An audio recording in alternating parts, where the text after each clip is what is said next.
오늘은 이사야 6장 1절부터 8절까지의 말씀을 본문으로 거룩한 주님, 거북한 인생이라는 제목으로 하나님의 은혜의 말씀 함께 나누고자 합니다.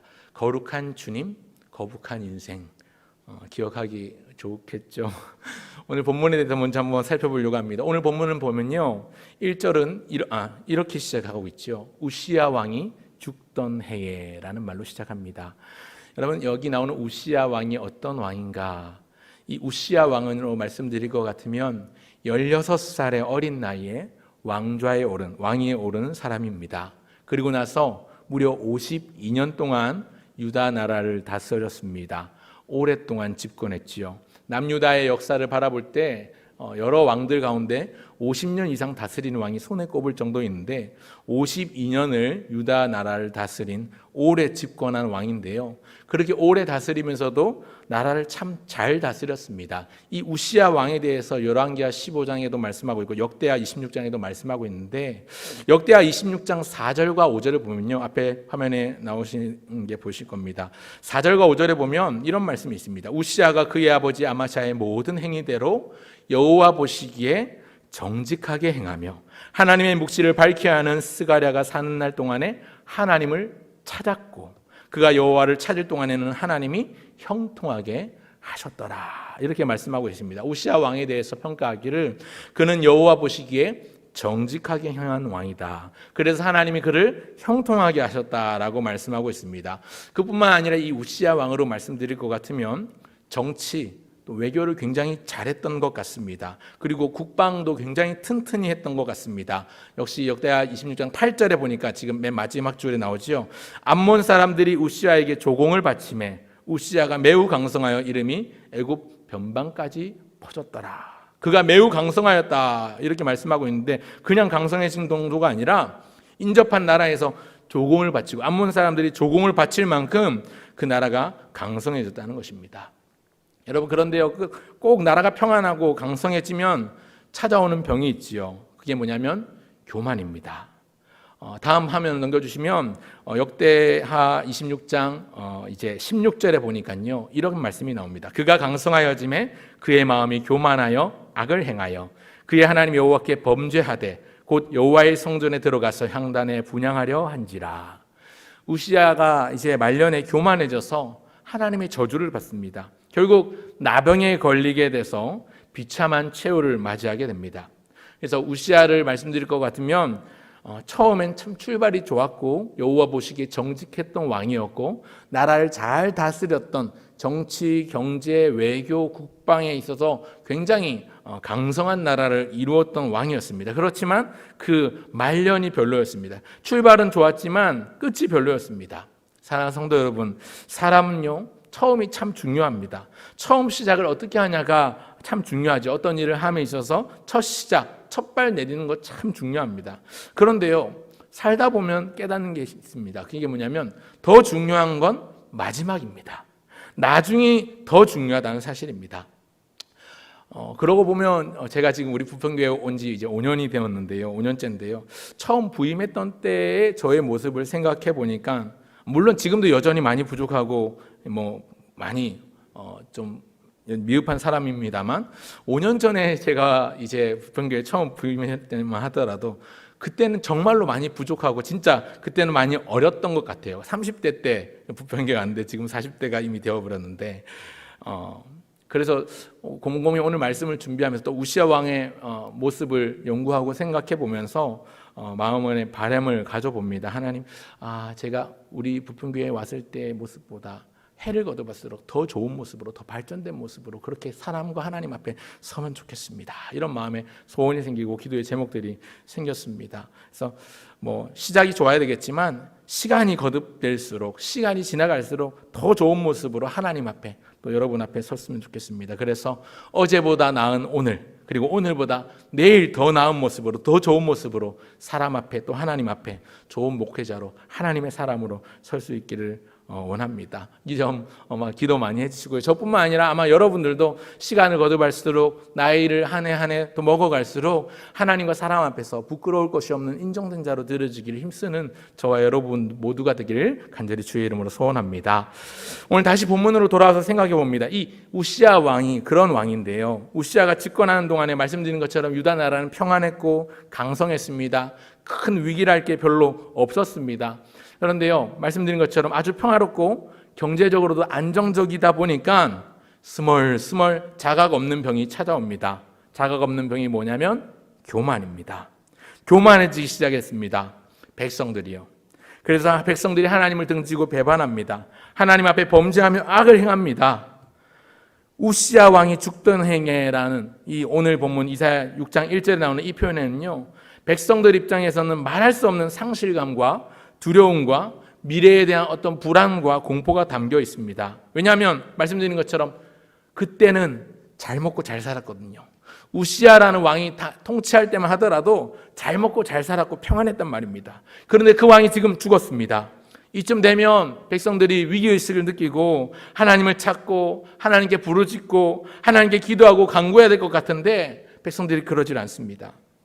사랑하는 여러분, 우리가 위기를 만나면요, 위기를 만날 때 그 사람이 어떻게 그 문제를 풀어가는지를 보면 그 사람의 믿음, 그 사람의 수준을 가늠해 볼 수 있습니다. 여러분, 선지자 이사야는요, 그런 위기 앞에서 하나님의 임재 앞으로 나아갑니다. 여러분, 어려운 일이 없을 때는, 평온하고 잘 될 때는요, 누구라도 신실하게 보일 수 있고 믿음이 좋아 보일 수 있습니다. 그런데 진짜는요, 어려움이 닥치고 예상치 못한 위기가 닥쳐오고 찾아올 때에 진짜가 나타납니다. 하나님께 나아가는 사람이 진짜인 것이지요. 진짜가 나타나는 때는 위기를 만날 때, 어려운 상황을 만날 때입니다. 어려움이 닥치고 예상치 못한 위기가 몰려올 때도 하나님 앞에 나아가고 신실하게 주를 찾는 사람이 진짜 하나님의 사람입니다. 그런 의미에서 오늘 본문에 나오는 이 선지자 이사야는요, 참 선지자, 믿음의 종인 것 같습니다. 오늘 우리도 이 본문에 나오는 이사야처럼 어려움을 만나고 위기를 만날 때 우리가 주님 앞에 설 수 있으면 좋겠습니다. 어려운 위기 앞에 선 이사야가 오늘 성전에서 누린 두 가지를 함께 나누고자 하는데요. 첫째로 기억할 것은요, 거룩한 주님입니다. 거룩한 주님. 한번 따라 하실까요? 거룩한 주님. 예, 졸리시죠? 예, 한 번 더 따라 하겠습니다. 거룩한 주님. 여러분, 하나님의 사람 이사야는요, 성전에 있습니다. 성전에서 거룩한 주님의 영광과 임재를 경험했습니다. 오늘 6장 1절을 보면요, 1절에 다시 보면 우시아 왕이 죽던 해 내가 본즉 이렇게 말씀하고 있죠. 내가 본즉이라고 말하면서 첫 성전 안에 충만히 임재하시는 주님을 바라보고 있습니다. 내가 본즉 주께서 높이 들린 보좌에 앉으셨는데 그의 옷자락은 성전에 가득하였고, 4절에도 보니까 말씀하기를 이같이 화답하는 자의 소리로 말미암아 문지방의 터가 요동하며 성전에 연기가 충만한지라. 성전 안에 연기가 가득한다고 말하는데요, 이때 이 연기가 충만하다라는 단어의 히브리어는 쉐키나라는 단어인데요, 쉐키나라는 단어가 타오르다, 거하다 이런 뜻입니다. 그러니까 뭔가 지금 불타오르고 있는 거죠. 하나님의 현현하심, 하나님이 나타나셔서 성전이 가득 하나님의 임재로 가득 찬 것입니다. 여러분, 이사야는요, 지금 어디에 있냐면요, 성전에 있습니다. 근데 이 성전에 있는 때가 언제냐면요, 6장 1절 누가 죽던 해예요? 우시아 왕이 죽던 해. 우시아 왕이 죽던 해에 이사야는 성전에 있습니다. 말씀드린 것처럼 평온하고 강성하게 나라를 다스리던 이 우시아 왕이 죽었습니다. 물론 다음 왕이 세워지겠지요. 다음 왕이 세워지겠지만 이 왕이 죽었다는 것은 단순히 개인의 한 위기가 아니라 국가적인 위기인 것이죠. 그런 위기 상황에서 하나님의 사람 이사야는 하나님의 성전을 향하고 있는 것입니다. 여러분, 이사야 6장에서는요, 이사야 6장 여러분 아마 성경책에 보면 소제목이 조그맣게 적혀 있을 겁니다. 이사야의 소명 이런 제목들이 붙어 있을 건데요, 이 이사야 6장은 이사야의 소명장이라고 불립니다. 왜냐하면 하나님의 부름을 받고 그가 선지자로 소명을 받는 내용이 나오기 때문에 그렇습니다. 그래서 이사야의 소명장이라고 부르는 게 이사야 6장인데요. 보통 일반적으로 다른 성경, 다른 선지서들을 보면 1장 첫 부분에 이 소명이 나타납니다. 여호와의 말씀이 누구누구의 아들 누구에게 임하더라. 이런 식으로 보통 1장 처음 부분에 소명이 나타나는데요. 그런데 이사야서는 재밌게도 특이하게도 6장에 와서야 이 소명이 나옵니다. 그렇다면 그 앞에는 무슨 내용이 나올까요? 이사야 1장부터 5장까지는요. 자기 조국 유다와 예루살렘의 죄악상을 고발하면서 그 죄악을 바라보면서 하나님의 심판이 임박했음을 인해 탄식합니다. 하늘이여 들으라, 땅이여 귀를 기울이라면서 하나님께서 이 백성들을 심판하실 것에 대해서 말씀하면서 그것을 인해 탄식하는 장면이 나옵니다. 그리고 나서 6장이 시작되는데 6장의 시작이 우시야 왕이 죽던 해에, 그 우시야 왕이 죽던 해에 하나님의 성전에서 놀라운 하나님의 임재를 경험하고 소명을 받는 것이 오늘 본문에 나오는 이사야.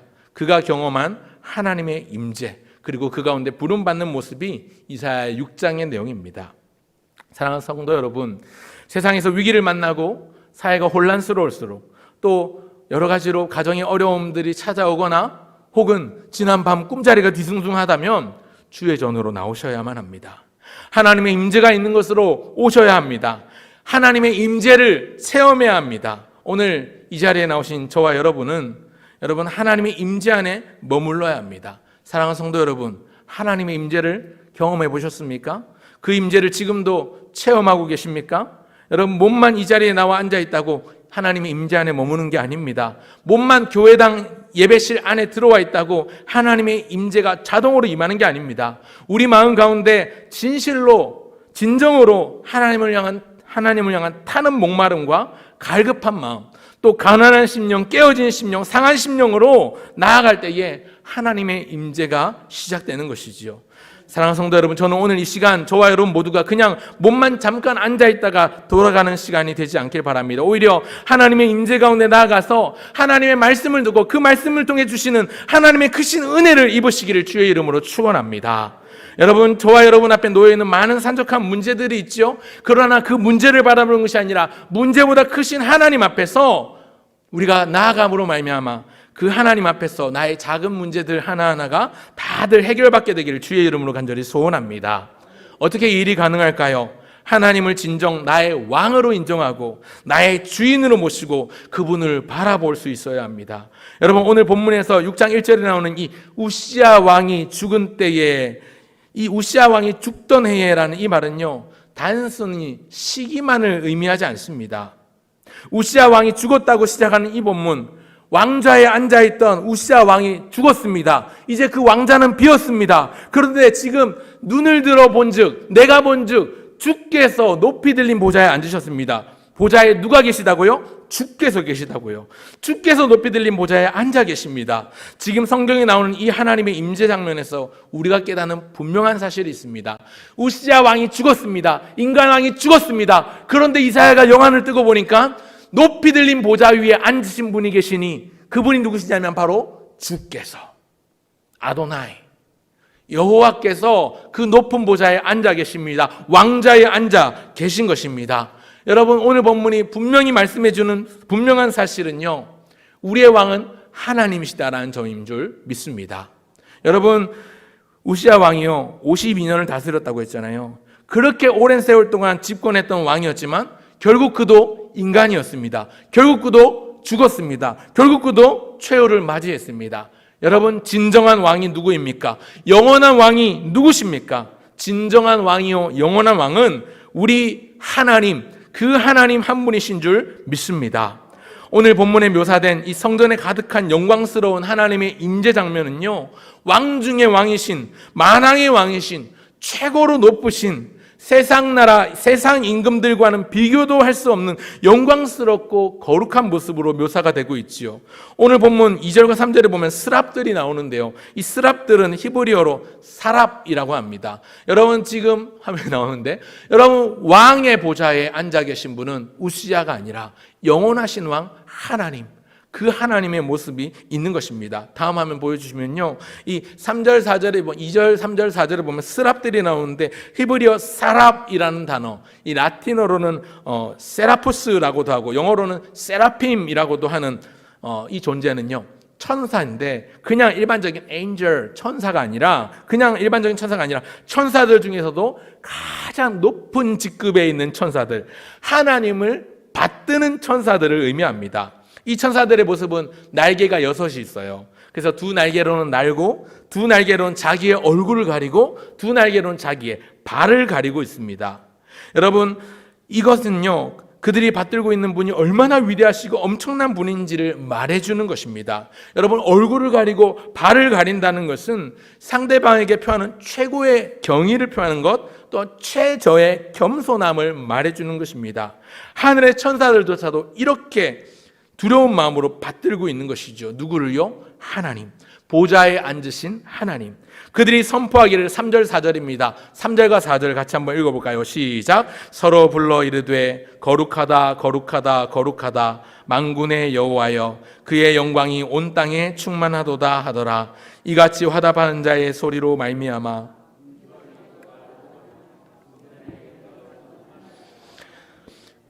옛날 성경에 보니까 서로 창화하여 외쳐 가로되 거룩하다 거룩하다 거룩하다, 서로 창화하다 이렇게 말씀하고 있는데요. 여러분, 이런 임재, 여러분 말로 형용할 수 없는 이런 하나님의 영광, 이사야가 지금 경험하고 있는 건데요. 이 세상 언어로 표현할 수 없다 보니까 성경에 이렇게 기록이 된 것 같아요.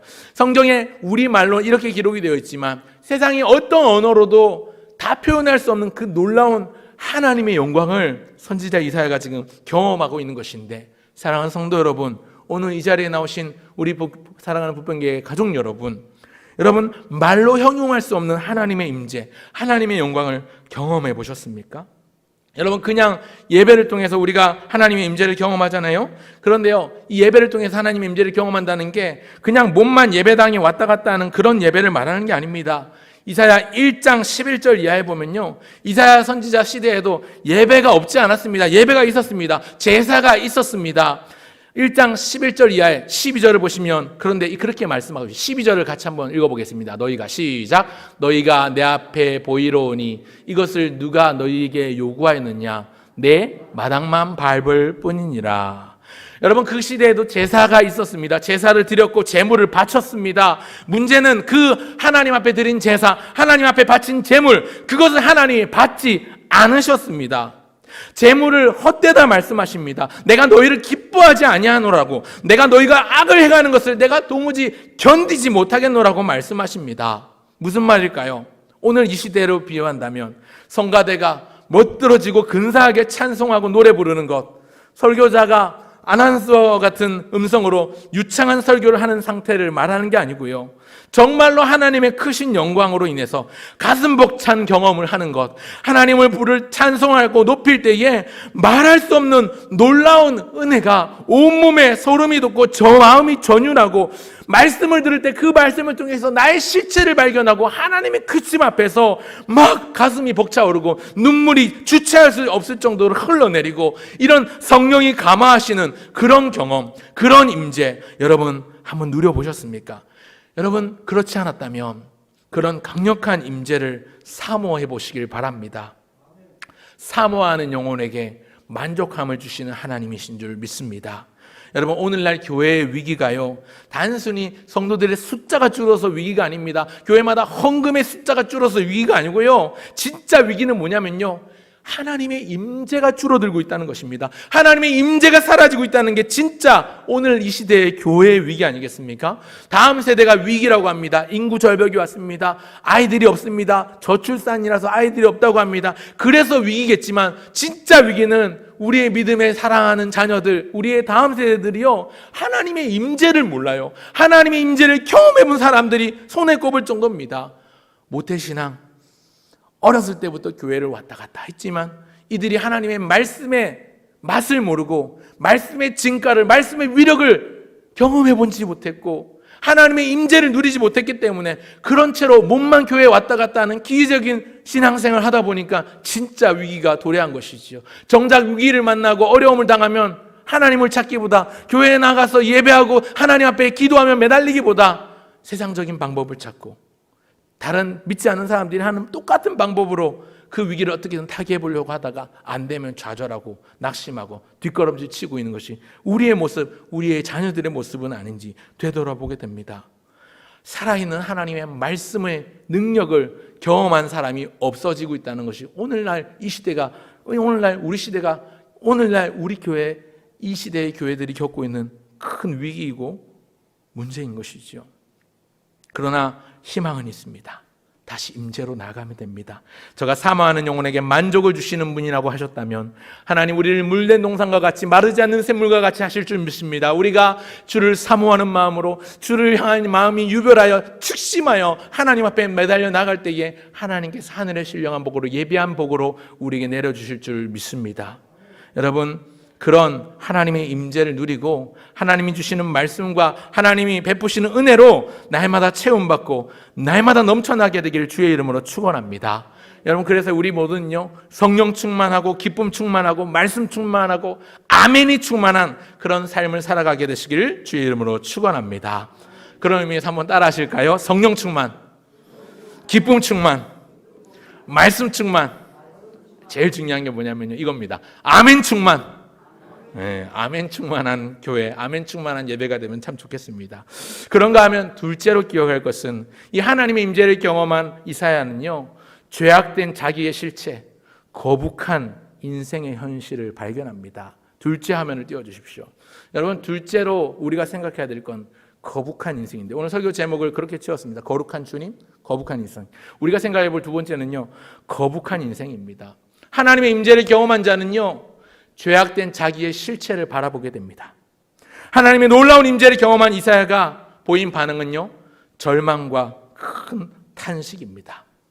그때에 내가 말하되 화로다 나여 망하게 되었도다.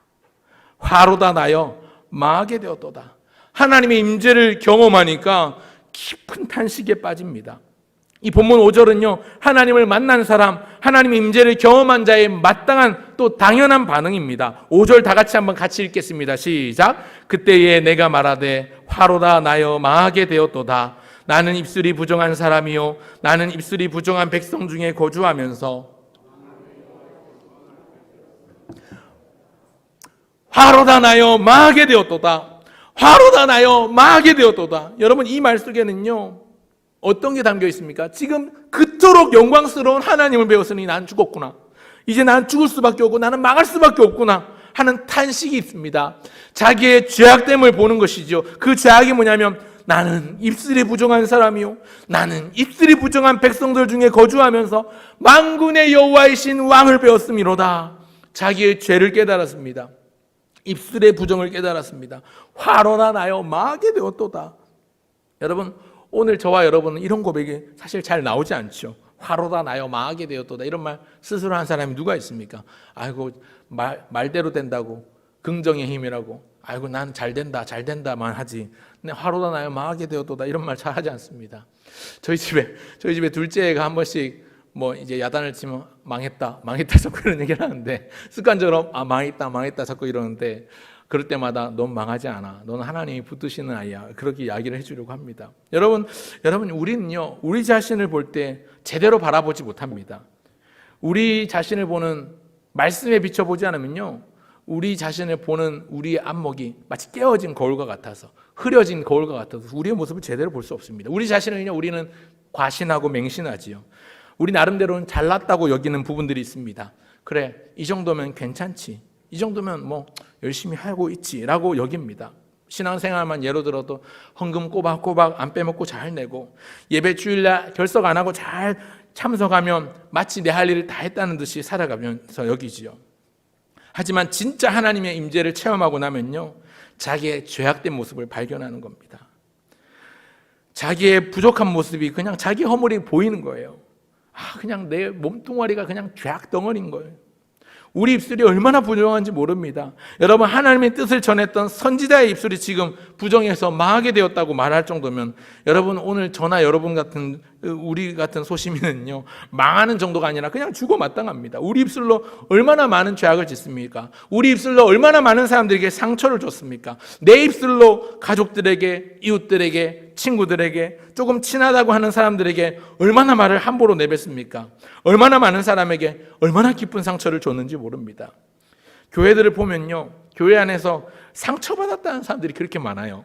그런데요, 그 상처받은 사람들 가만 생각해 보면 상처 받은 사람은 많은데 교회마다 상처를 준 사람이 없어요. 그 상처 제가 줬습니다 하고 이렇게 나서는 사람이 없어요. 여러분, 하고 많은 그 상처 많이 받은 사람들, 그 상처는 다 어디서 받았습니까? 누가 그 상처를 줬을까요? 어디를 가도, 어느 교회 가도 상처 받은 사람만 있고 상처를 준 사람 손들어 보라고 하면 없어요. 여러분, 그러나 생각해 보면 우리가 모르고 내뱉는 말 한마디 한마디에도 수많은 사람들이 상처를 받잖아요. 그래서 우리 입술이 참 부정합니다. 우리 입술로 또 얼마나 많은 거짓을 말하고 얼마나 많은 속이는 말을 합니까? 얼마나 많은 아첨하는 말을 합니까? 내가 좋아하는 사람한테는 듣기 좋은 말로 아첨하고 꿀발린 말로 이렇게 막 하면서도 내가 싫어하는 사람에 대해서는 입에 담지도 못할 험담을 늘어놓기도 하고요. 겉으로는 웃으면서 미소 짓고 그래요 그러면서도 나중에 뒤에 가서 뒷담화를 하는 그런 일들, 겉으로는 아닌 척 고상한 척 하면서 그렇게 남의 험담을 일삼는 모습이 여러분 우리 가운데 있지는 않습니까? 여러분 지금껏 살아오면서 단 한 번도 나는 그런 적이 없다 당당하게 말할 수 있으십니까? 여러분 본문에서 입술이 부정하다라는 것은요, 욕이나 험담이나 속임수나 거짓이나 모든 부정적인 입술의 행위를 다 포함한 통칭한 모습이고요. 사실 입술이요, 마음에 있는 게 말로 나오잖아요. 그러니까 마음이 죄악되기 때문에 입술로 죄악이 범해지는 거거든요. 마음이 악하기 때문에 입술에서 나오는 말 때문에 상처를 주는 겁니다. 그런 의미에서 오늘 저와 여러분이 오늘 이사야처럼 입술이 세례받는 역사가 일어나게 되길 바랍니다. 여러분 야고보서에도 보면요, 말의 중요성에 대해서 언급하잖아요. 혀는 능히 길들일 수 없다. 혀는 쉽게 길들일 수가 없다. 만약 혀를 잘 다스리는 자는 지혜로운 자고 성숙한 자다. 이렇게 말씀합니다. 여러분, 저와 여러분의 죄악된 실체가 하나님의 임재 앞에서 밝히 드러나게 되고 특별히 우리의 입술의 부정함을 인해서 회개하는 역사가 우리 가운데 일어났으면 좋겠습니다. 여러분, 하나님의 임재를 깊이 경험하면요, 우리의 죄악됨을 발견하고 하나님 앞에 고백하게 됩니다. 여러분, 기도 오래 하시는 분들 어떠세요? 처음에는 어떻게 기도합니까? 나의 필요를 알면서 하나님 이것도 주시고 저것도 주시고 하나님 이것 이렇게 좀 한번 길을 열어주십시오. 이렇게 기도하다가 보면 어느 순간 계속 기도하다 보면 결국 내 입술에서 터져 나오는 간구는 무엇입니까? 하나님, 내가 죄인입니다. 하나님, 나를 불쌍히 여겨주십시오. 하나님, 내가 할 수 있는 게 하나도 없습니다. 나를 불쌍히 여기시고 긍휼히 여겨주십시오. 회개의 기도가 터져 나오는 것이죠. 우리 존재에 대한 아무것도 아닌 진짜 벌레 같고 쓰레기 같은 우리의 모습을 하나님 앞에 고백하게 되는 거죠.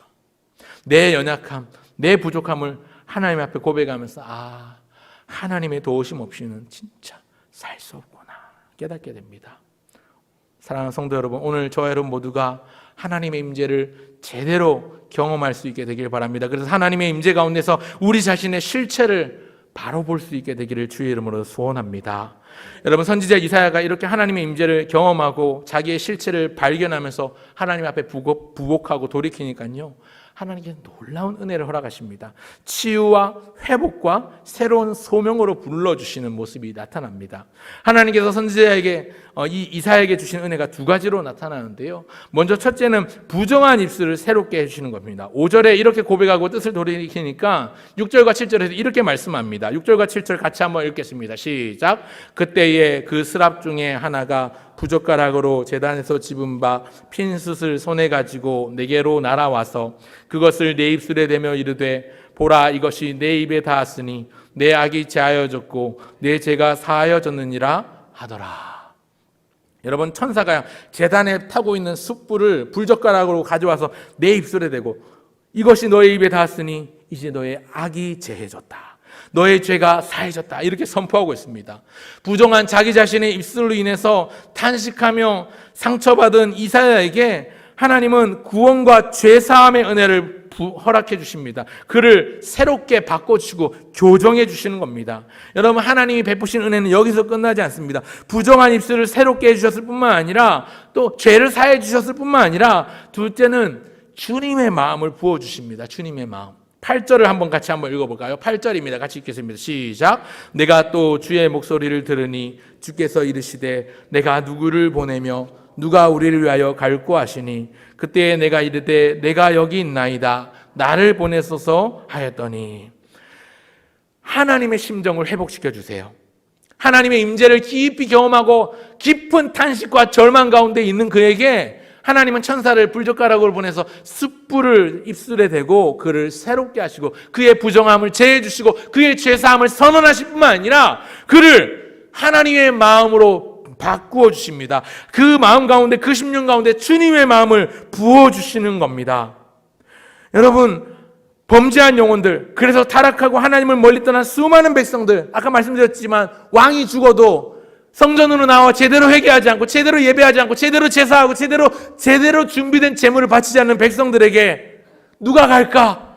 탄식하는, 그렇게 누가 갈까? 하나님이 그렇게 탄식할 때 하나님을 멀리 떠난 수많은 백성들, 그 죽어가는 영혼들 가만히 놔두면 심판을 받고 저주를 받고 그래서 징벌을 받을 그 많은 백성들에게 누가 이 구원의 복음을 들고 나갈 것인가? 주님이 답답해하실 때 내가 누구를 보내며 누가 우리를 위하여 갈고 이렇게 한탄하니까 이사야가 하나님의 음성을 듣고 그 마음을 이해하는 거지요. 그래서 곧장 고백합니다. 그때에 내가 이르되 즉시로 내가 이르되 내가 여기 있나이다. 나를 보내소서. 순종함으로 반응하는 거죠. 영혼을 사랑하시는 하나님 아버지의 마음을 그 선지자 이사야의 마음 가운데 회복시켜 주시고 자원하는 심령을 부어 주십니다. 하나님이 누가 나를 위하여 갈고 탄식하며 마음 아파하실 그때에, 주님이 안타고 하실 그때에 주여 내가 여기 있나이다. 내가 여기 있나이다. 나를 보내소서. 우리는 어떻게 합니까? 주여 저는 여기 있사오나 저 말고 박 집사를 보내소서. 주여 내가 여기 있사오니 저 말고 김 권사를 보내소서. 이렇게 하지 않습니까? 주여 내가 여기 있사오니 다른 사람 보내소서. 우리는 그러지요. 하지만 여러분, 진짜 하나님의 임재를 제대로 경험하고 우리 자신의 실체를 바라보면요, 하나님의 마음이 그 심령에 부어집니다. 그래서 자원하는 마음을 부어주세요. 주님의 마음이 부어집니다. 너희 안에 이 마음을 품으라. 고 그리스도 예수의 마음이니 그는 하나님의 근본 본체시나 하나님과 동등됨을 취할 것으로 여기지 아니하셨고, 빌립보서 2장에 나오는 그 하나님의 마음, 그리스도의 마음이 부어지는 겁니다. 우리가 하나님의 임재를 제대로 누리면, 하나님의 말씀을 제대로 붙잡으면 오늘 예수님의 마음이 우리 안에 부어지고, 예수님의 마음으로 인해서, 그 긍휼히 여기는 마음으로 인해서, 그 불쌍히 여기는 인애로운 자비의 마음을 본받아서 지금도 죽어가는 백성들을 향해서 나아갈 수 있는 용기가 생기고 힘이 생기고 능력이 생기게 될 줄 믿습니다.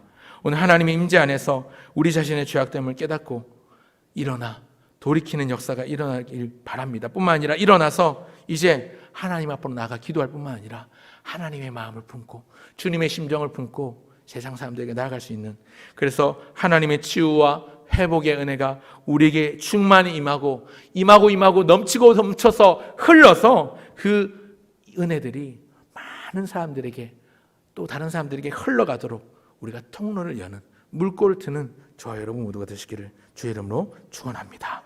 그래서 세상과 나는 간 것 없이 구속한 주님만 바라보는 저와 여러분 모두 되시길 주님의 이름으로 축원합니다.